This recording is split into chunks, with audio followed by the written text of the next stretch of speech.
Bien-aimés du Seigneur, bonjour, que la grâce du Seigneur soit notre partage. Nous bénissons le nom de notre Dieu pour son amour manifesté à notre faveur.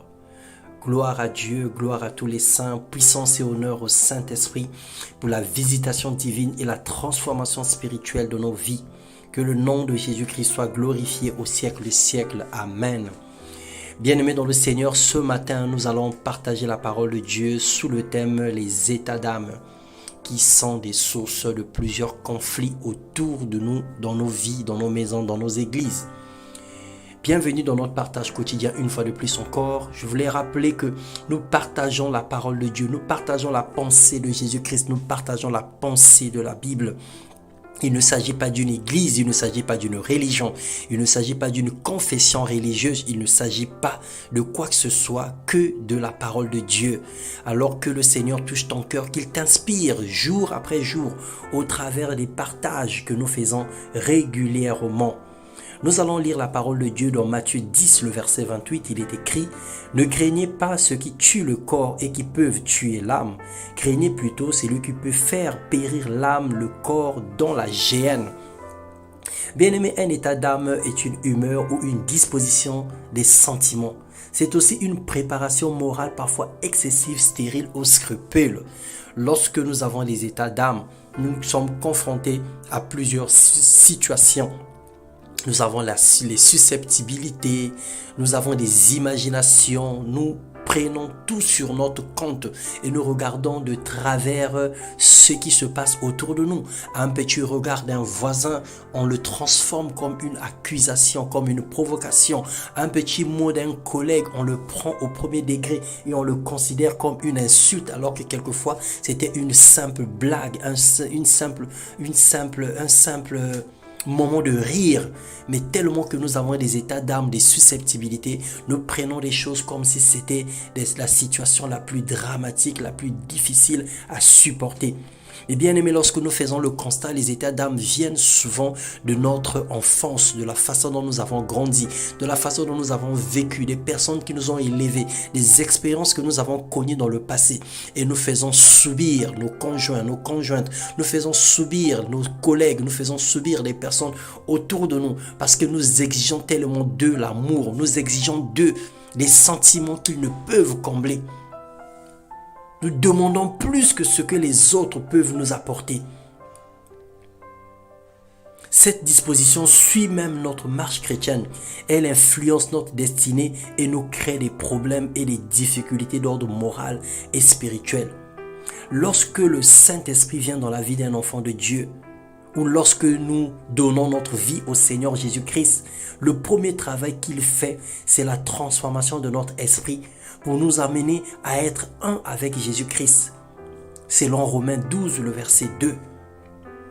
Le Seigneur souhaite la prospérité de notre âme pour revêtir les sentiments de Jésus-Christ. Comme il est écrit dans 3 Jean 3, 2, que le souhait de Dieu est que nous puissions prospérer à tous égards en ayant une parfaite santé comme prospère l'état de nos âmes. Le Saint-Esprit nous incite à avoir les mêmes sentiments, les mêmes humeurs, les mêmes états d'âme entre nous croyants. Selon Acte 4, le verset 32, ceux qui ont cru, ils étaient tous un. Ils marchaient dans le même amour, ils avaient les mêmes sentiments. Ils comprenaient les choses de la même façon. Mais c'est le Saint-Esprit qui produit cela à l'intérieur de nous. Parce que le Seigneur a répandu son amour dans nos cœurs par le Saint-Esprit. Dans Matthieu 11, le verset 29, il est écrit « Prenez mon joug sur vous et recevez mes instructions, car je suis doux et humble de cœur, et vous trouverez du repos pour vos âmes. » Le moyen que Dieu nous donne pour se débarrasser de nos états d'âme ou d'influence du passé, c'est de prendre le joug de Christ. Jésus-Christ a eu le fardeau d'aimer les hommes malgré leurs fautes, de pardonner et de donner sa vie pour les autres. Et le Seigneur nous recommande de porter ce joug d'amour. En acceptant sa volonté, nous devenons comme lui et nos âmes trouvent le repos. Porter le joug de Christ, c'est vivre dans l'amour, c'est décider de changer de caractère ou ses humeurs, ses habitudes, c'est supporter les faiblesses des autres, c'est prendre le tort des autres sur soi. Jésus-Christ disait, lorsqu'on te gifle sur la joue gauche, tends aussi la joue droite. Et lorsqu'on te prend le manteau, donne aussi la tunique. Ne te bats pas pour sauver ton image, mon bien-aimé. Arrête de redorer le blason terni de ta vie. Sois un avec Jésus-Christ, il te donnera un cœur nouveau, des sentiments nouveaux, des humeurs saines et un état d'âme pur et juste devant les hommes et devant Dieu. Alors ne te plains pas de ta vie. Ne regarde pas comme si tout était fini pour toi et ne considère pas comme si le monde entier est amer à ton égard. Mais regarde plutôt à l'intérieur de toi. Demande à Dieu de venir au secours de tes faiblesses. Que le Seigneur vienne guérir ton passé.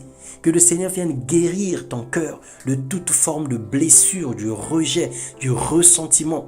Il y a un voile du passé qui t'habite certainement et qui te conduit aujourd'hui à regarder les autres comme s'ils avaient tous un problème contre toi, alors que ce n'est pas le cas.